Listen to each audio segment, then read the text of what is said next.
एक बच्चे ने मुझसे मैथमेटिकल इंडक्शन का ये वाला क्वेश्चन पूछा है कि सर ये कैसे सॉल्व होगा, उससे सॉल्व नहीं हो रहा था। तो मैंने सोचा क्यों ना मैं सबके साथ शेयर करूं कि ये क्वेश्चन क्या है। तो ठीक है, चलिए हम लोग स्टार्टिंग से स्टार्ट करते हैं। वैसे भी आप लोगों के जो सेस्टल होते हैं, जो आपके यूनिट टेस्ट होते हैं, जहाँ तक है वो 16 अक्टूबर से स्टार्ट होने वाले हैं। तो बेहतर होगा कि आप लोग पिछली क्लासेस का अपना रिवीजन करते रहें। ठीक है, तो सबसे पहले तो हम for n is equal to one के लिए सॉल्व करते हैं। अब n is equal to one के लिए सॉल्व करते हैं तो हम एल एच एस लेंगे, एल एच एस, और हम इसको कंसिडर करते हैं इक्वेशन नंबर वन।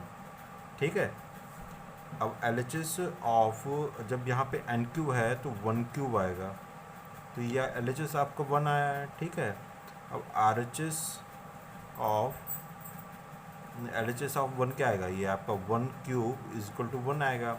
और आर एच एस ऑफ ये इक्वेशन नंबर वन का क्या आएगा, one square, one plus one का स्क्वायर अपॉन फोर। ये आपका टू स्क्वायर होगा, four upon four cancel out हो जाएगा, ये भी वन आएगा।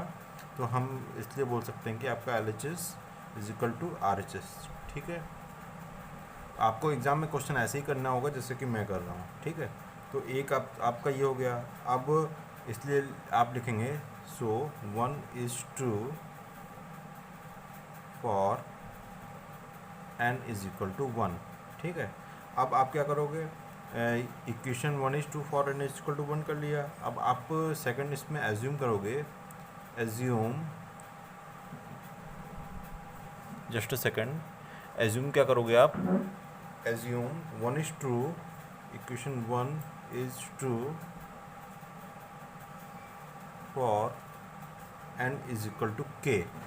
अब आपने एन इज इक्वल टू के के लिए कंसिडर किया है, तो आपकी इक्वेशन नंबर वन यही चल रही है जो आपका मेन क्वेश्चन था।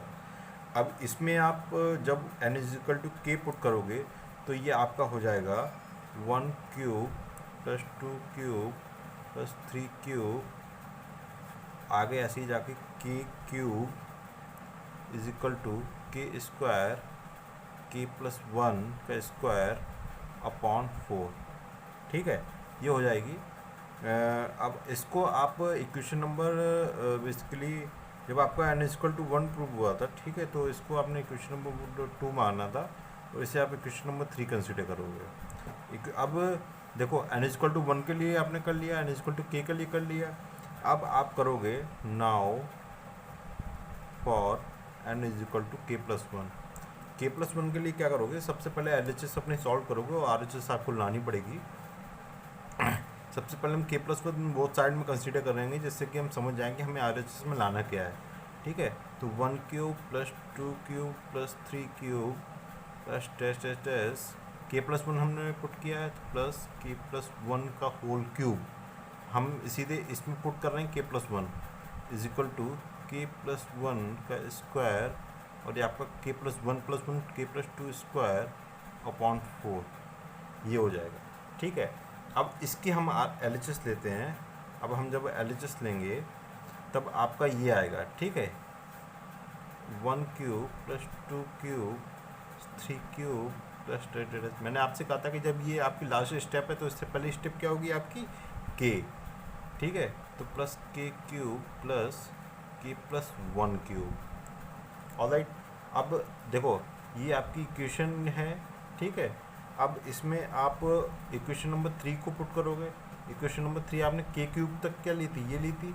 अब के क्यूब की जगह पे आप ये वाली इक्वेशन पुट करोगे, तो यहाँ पे आप क्या लिखोगे, के स्क्वायर के plus one square upon four.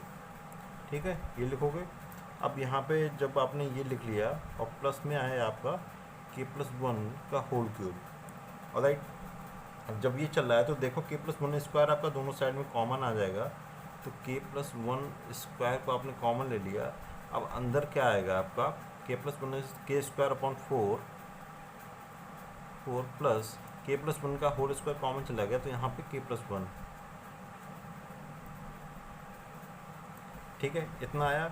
अब देखिए इंटरनली अगर इसे सॉल्व करोगे, के प्लस वन का होल स्क्वायर अपॉन फोर तो आपका चल ही रहा है, के स्क्वायर प्लस फोर के प्लस फोर अपॉन फोर, ये आएगा बच्चों। कि अब ये किसका फॉर्मूला बन गया है। अब अगर इसे ध्यान से देखो, k+1 का होल स्क्वायर अपॉन 4 और ये आपका k+2 का होल स्क्वायर अपॉन 4 का फॉर्मूला बन गया कि नहीं बन गया। ठीक है, सॉरी, आपने जब 4 आपने 4 बाहर नहीं लिया, ये आपका 4 इस साइड में चल रहा है। ठीक है, आपका 4 आपने बाहर नहीं लिया है, 4 आपका ये अंदर ही मल्टीप्लिकेशन चल रही है। तो जब आप इसे इनसाइड को आउटसाइड को बाहर लिखोगे तो ये आपका आएगा k+1 का होल स्क्वायर k+2 का होल स्क्वायर अपॉन 4। ये आएगा कि नहीं आएगा। अब यही तो आपको प्रूव करना था, सिंपली RHS में आपके यही तो प्रूव करना था। ठीक है, तो हम यहाँ पर लिख देंगे is equal to RHS for n is equal to k+1, ये लिख देंगे। और लास्ट में हम लिख देंगे हैंस 1 is true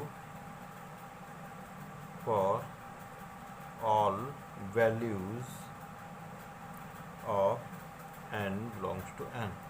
ठीक है, LHS आपकी RHS प्रूफ हो गई। बहुत सिंपल से क्वेश्चन है, देखो सिंपल सी ट्रिक है, अगर आप इसे फॉलो करोगे तो आपका क्वेश्चन कभी भी गलत नहीं होगा। आपकी जो इक्वेशन 1 में देखो, यहाँ तक तो मुझे नहीं लगता कि किसी को भी डाउट होगा n = k+1 में होगा। मैंने आपसे कहा था कि इक्वेशन 3 को हम यहाँ पे पुट करते हैं। ठीक है, इक्वेशन 3 को हमने यहाँ पुट करके लास्ट में हमने इसको सिंपली k+1 करके लिख दिया, सॉल्व करके हमने RHS ले आए। बहुत सिंपल है और ये आपका आया हुआ क्वेश्चन है। ठीक है।